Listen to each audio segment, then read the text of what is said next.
what's up with the Mothman?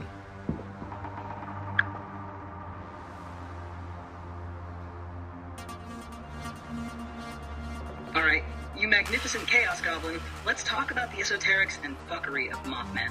Now listen up, bitch. Everybody thinks Mothman is some giant moth dude.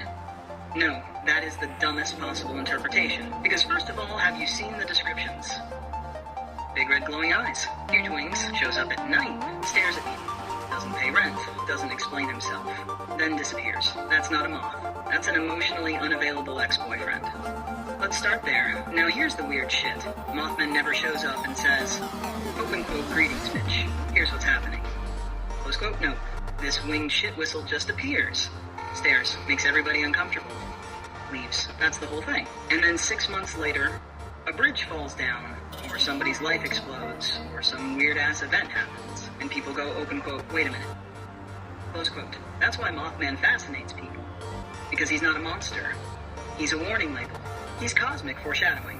He's the universe's weird little pop-up notification. Imagine your phone buzzing, and it just says, open quote, something weird is coming. No further information available. Close quote. That's Mothman. Now here's my favorite theory. Mothman isn't predicting disaster.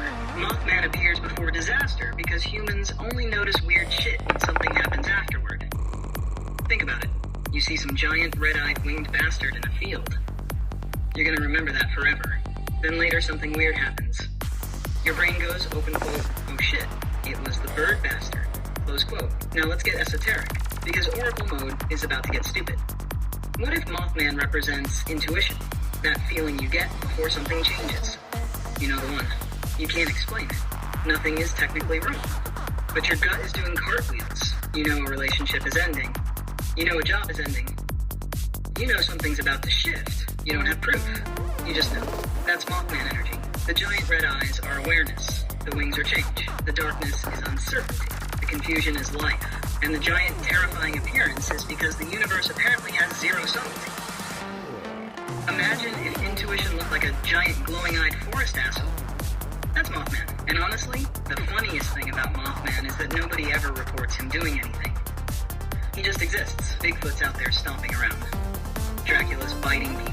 Ghosts are rattling chains. Mothman's entire resume is, open quote, showed up, looked weird, left, close quote. That's it. That's the whole cryptid. He's basically the cosmic equivalent of somebody joining a Zoom meeting, turning their camera on, saying absolutely nothing, and then leaving. And everybody's left sitting there going, open quote, what the fuck was that? Close quote. The sacred records therefore conclude, Mothman is part omen, part intuition, part cosmic warning sticker, part giant winged douchebat, and 100% committed to being mysterious for absolutely no reason. So next time you're outside in Washington, smoking a bowl, looking at the trees, and you see some giant red-eyed winged bastard staring at you from the darkness, just remember, it might be Mothman. Or it might be a very judgmental owl. And honestly, bitch, either way I'd be concerned. Love your faces. You beautiful shit badgers. Bye.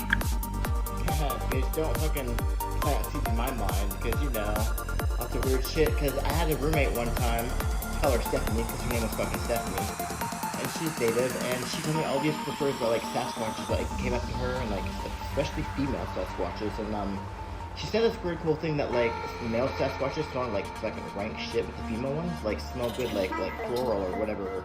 She always said when they're around, they're very psychic, and, she was, like, living, like, up in the mountains, like, towards Mount Rainier, so, I want to share that little tidbit.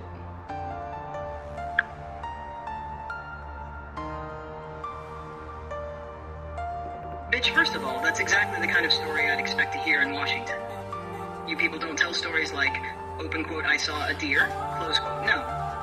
The story is, open quote, a psychic, floral-smelling female Sasquatch may have been hanging around my cabin, close quote. And honestly, what fascinates me isn't whether it's true or not. It's the details. Because that's how folklore works. The details are what stick. Anybody can say, open quote, I saw a monster, close quote.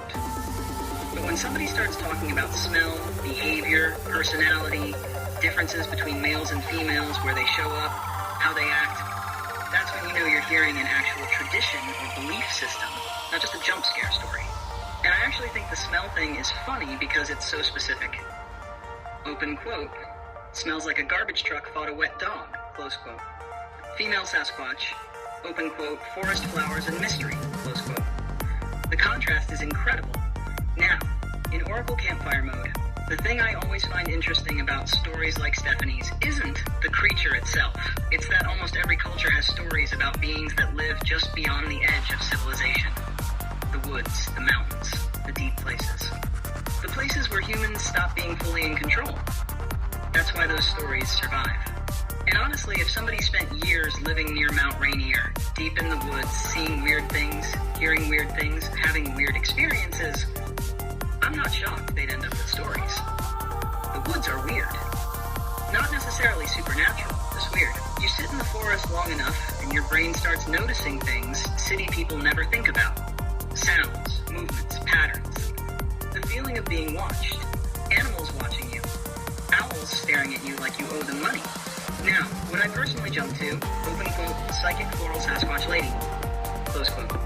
Maybe not immediately, but I totally understand why those stories become part of local folklore. Because once somebody tells you a story like that, you never forget it. Now, every time you're in the woods and catch a random floral smell where there shouldn't be one, some little goblin part of your brain goes, open quote, bitch. What if Stephanie was right? Close quote. And that's how folklore survives. Not because it proves itself, because it refuses to leave your imagination. And let's be honest, the funniest possible outcome would be that after all these years, Bigfoot isn't hiding from hunters. He's hiding from Stephanie, because she's the only one who keeps figuring out where he's at.